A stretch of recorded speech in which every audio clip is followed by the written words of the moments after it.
Правилно ќе се хранам, шампион ќе станам. Каде е Евгенија? Праша мајката. Се врати ли од училиште? Не, одговори Кате, постарата сестра на Ета. Денес е на карате. Да, а кој ден сме денес? Праша мајката. Мамо, ти како да си од друга планета? Како не знаеш? Вторник. Може би и сум, кој знае? Се шегуваше мајката. Знаеш ли што се сум направила денес?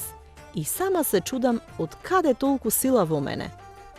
Јас сум најсилна, се слушна гласот на Ета, а веднаш потоа вратата направи трас. Само јас ке полагам за портокалов појас, другите имаат уште да тренираат. Добар ден, Евгенија, рече мајката. Првин кажи добар ден. Каков добар ден, мамо?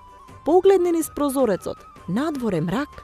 Плюс и дува и врне, не се знае дали е дожд или снег. Здраво, се слушна и гласот на таткото. Ова наше дете како да паднало од друга планета. Мајката и Кате се насмееа на глас. Што се смеете, како молња е, а тренерите се воодушевени.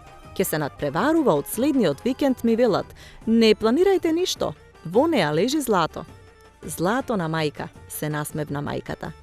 Ако сакаш да донесам злато, тогаш внимавај што ќе ми приготвиш за јадење. Значи, од денес здрава храна за каратист без мана. Измисли нешто свое, ја прекори сестра ѝ. Тоа веќе сите го знаат. А така ли, рече Ета и се замисли малку. Јас ке бидам каратистка славна, затоа морам правилно да се хранам. Само така шампион ке станам. И застана победоносно пред поголемата сестра.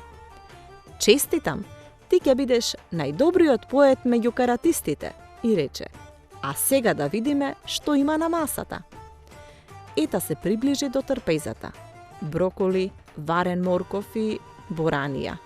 И пилешко, дополни мајката. А пржени компирчиња?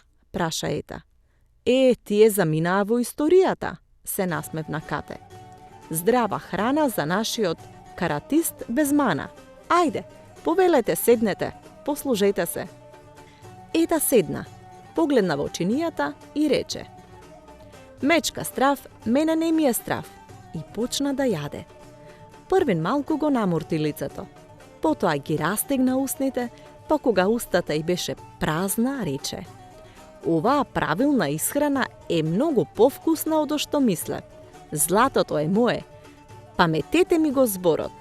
Додаде самоуверено и продолжи да јаде. Веќе се гледаше себе си на победничкото место со златен медал наградите. Што мислите вие? Дали ќе успее?